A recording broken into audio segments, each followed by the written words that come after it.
Howdy. So, another kind of troubleshooting video I figured I'd try to make here with the 84 300D. Since I've had this car, for the first couple months that I owned it, it would, turn on, turn off perfectly, locks worked, everything like that.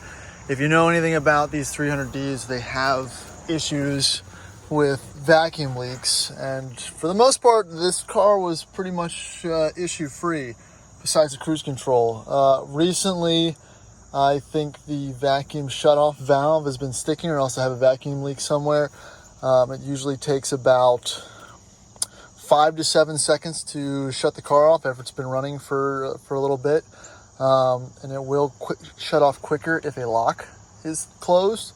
I'll try to give you an example here. I'll start it up and let it run here for a little bit.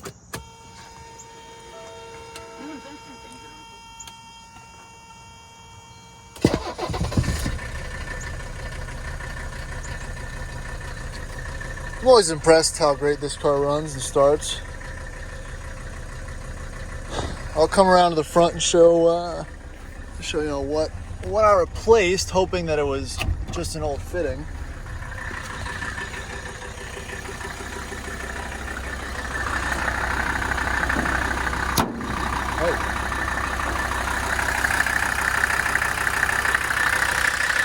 Well, that's not good. Guess I'll have to add something else to the list. All right, so I replaced a couple of these vacuum line fittings. A lot of these lines actually look pretty new and pretty decent. I didn't feel like there was any other leaks that I could find right off the bat. It runs smooth. I did a smoke test. There wasn't anything glaring as far as the smoke test is concerned. That's usually not a great factor in determining whether or not you have a vacuum leak.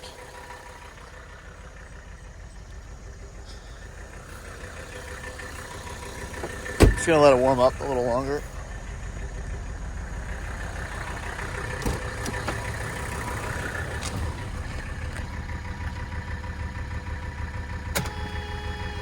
All right, the car is off. You can hear it running down, and there she goes. All right, so that was about 5 to 7 seconds after the key was removed for it to turn off. Yeah, that's a little bit too long. So again, it's not the end of the world, but it's something we're gonna have to track down eventually. All right, I'm gonna do a couple other tests at least with the locks. Sometimes they say if you lock one of the locks, it will help,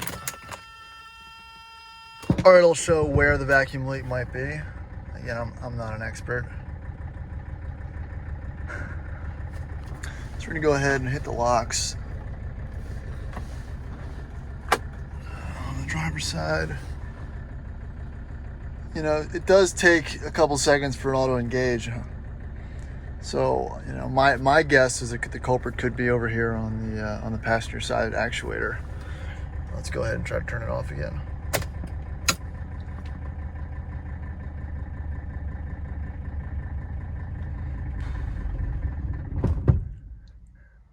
So that was a little better, but not instantaneous.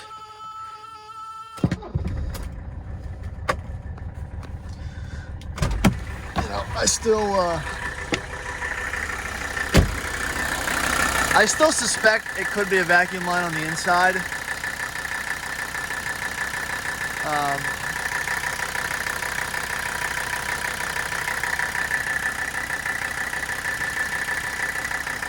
The actuator itself works fine.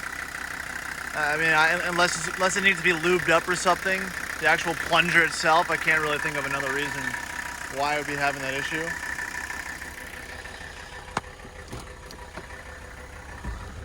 All right, let's see if it does it again.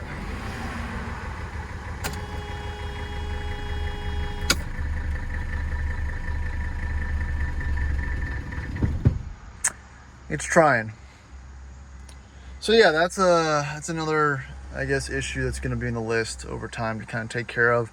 I mean, right now it's kind of something that I can live with. I'm not too concerned about it. But, you know, as far as small projects are concerned, it's definitely something I'm gonna look into kind of as time goes on here.